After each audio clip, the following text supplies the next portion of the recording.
Learning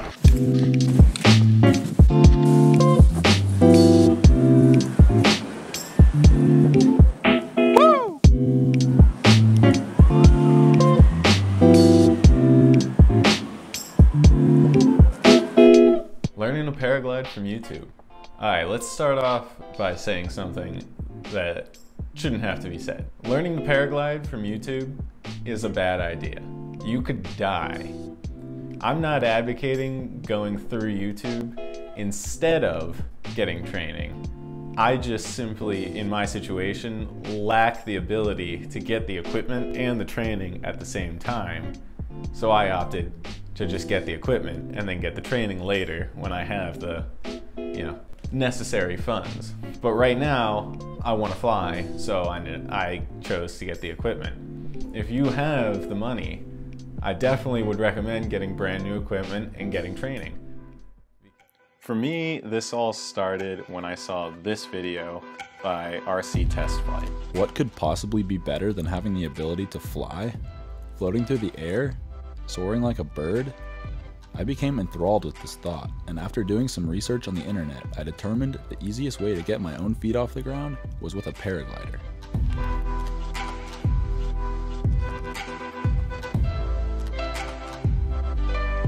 I then bought a used wing off the internet, watched a few YouTube tutorials, and set out into the foothills to test my luck.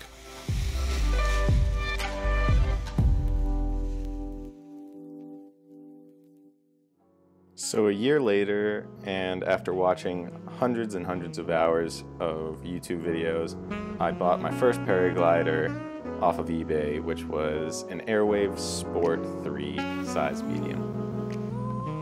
I took it to the local parks and started trying to inflate the wing and kiting it. Ooh! Ooh yeah! Ooh yeah! Go faster! I had some mild success, but all the fields near where I live were not really big enough to have easy kiting conditions. So the next thing I did was I went to the beach.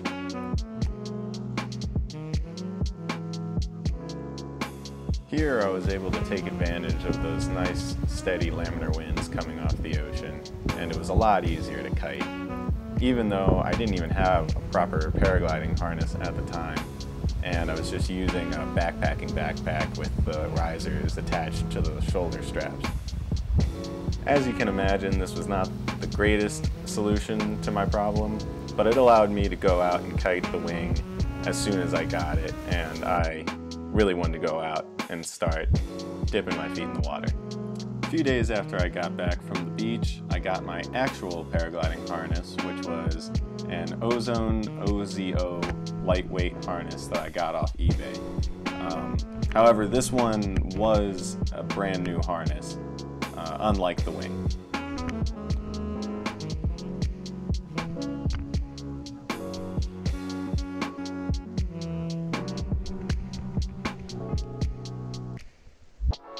So at this point in my paragliding career, I was back at college and I had about 10 hours of kiting experience under my belt, and I was looking to make my first bunny hops. Now my plan was to go to the hill, kite the wing a bunch until I got pretty good at inflating it consistently, and then I would go up a little bit of the ways onto the hill and do some short bunny hops. Now this is what learning how to paraglide from YouTube really looks like. It is a slow, constant grind where you're not really sure if you're doing the right things or not, because nothing seems to be working. And when you're out by yourself and you have to go back and forth and reset the wing because you just flipped it over, it sucks, you know? It's a pain in the butt. I would love to have an instructor there that would lay out the wing for me after each time and tell me what I did wrong so I knew what to do the next time. But you don't get that when you train through YouTube, and that's just something you gotta accept and you gotta grind.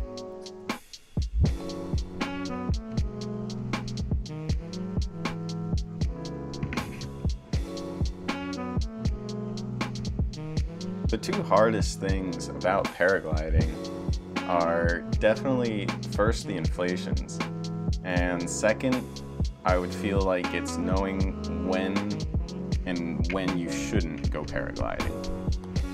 This sport is highly weather dependent. It really does not take much to toss these paragliders around. And this is probably where most beginners get into trouble for the first time, because you want to go out in the safer, calmer days where there's not a whole lot of turbulence to really throw you around, but at the same time, it's a lot easier to inflate the wing in higher wind speed conditions. But when you get higher wind speeds, you get more turbulence from trees and mountains and all the rest. And that makes it more dangerous to actually go out and fly. So you kind of have to find this balance of just enough wind, but not too much wind. And for me, that was about 3 to 5 miles an hour of wind. I found that to be about perfect, where I could inflate the wing with not too much trouble, but it wouldn't be very bumpy flying around. So those were my first bunny hops actually leaving the ground. Bunny hops don't sound like much, but when you finally get into the air, even just for a second for the first time, it is just an unbelievable feeling of accomplishment and adrenaline all mixing together. And all you want to do is go back and try it again.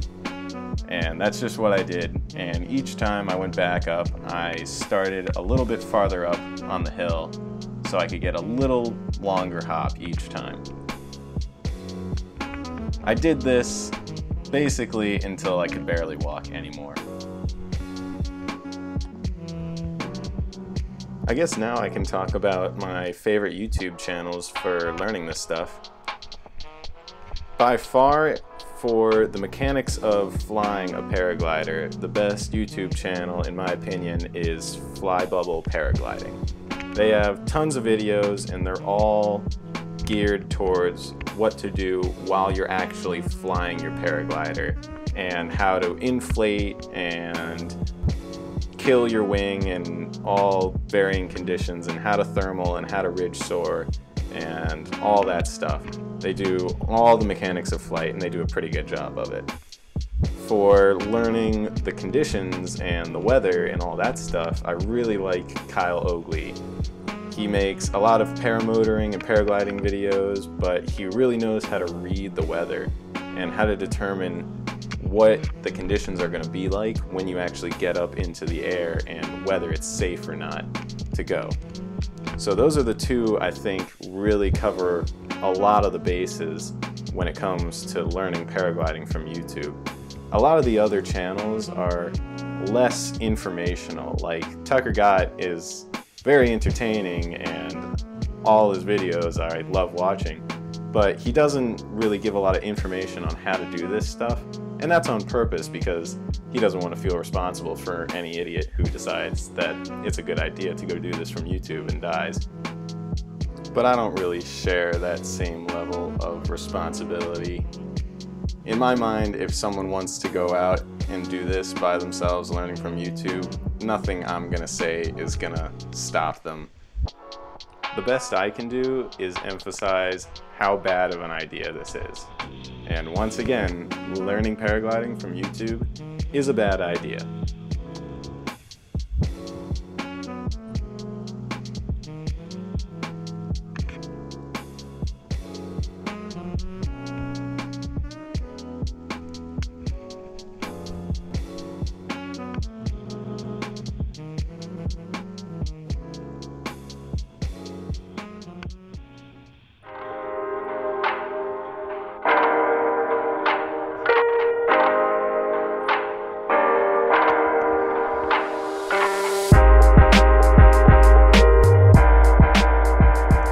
Not long after these flights, I found that one of the lines of the airwave, the sheathing around the Kevlar inner bit, was almost completely frayed away to the point where I could start to see the Kevlar line inside.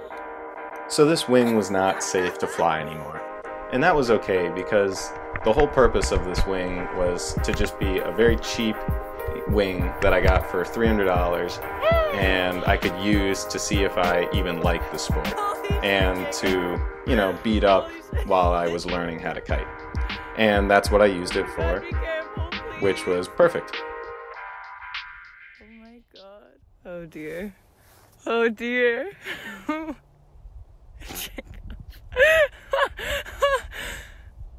Oh my god. Oh god. Oh god. Oh god.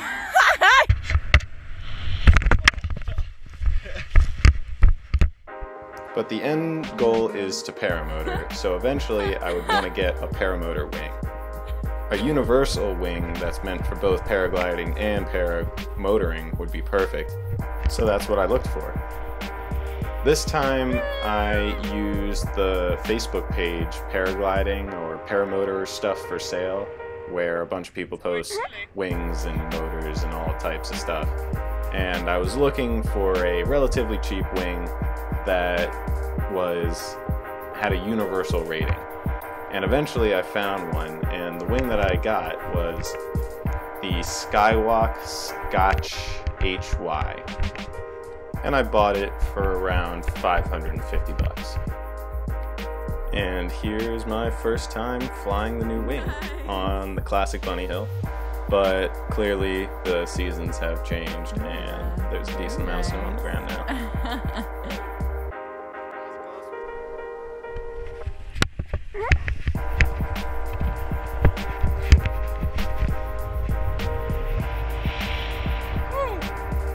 That was a close one. You want me to hit you?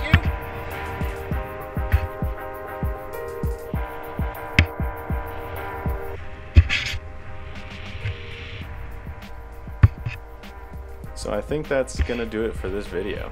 Thanks for watching, and comment if you have any questions or tips or anything that you might want to suggest. In the next one, I am back home and at a much more advanced launch site. And at that launch site is where I officially start to really test my luck, and things don't end up going too well. So you should really subscribe so you don't miss that. Thanks for watching, and I'll see you in the next one.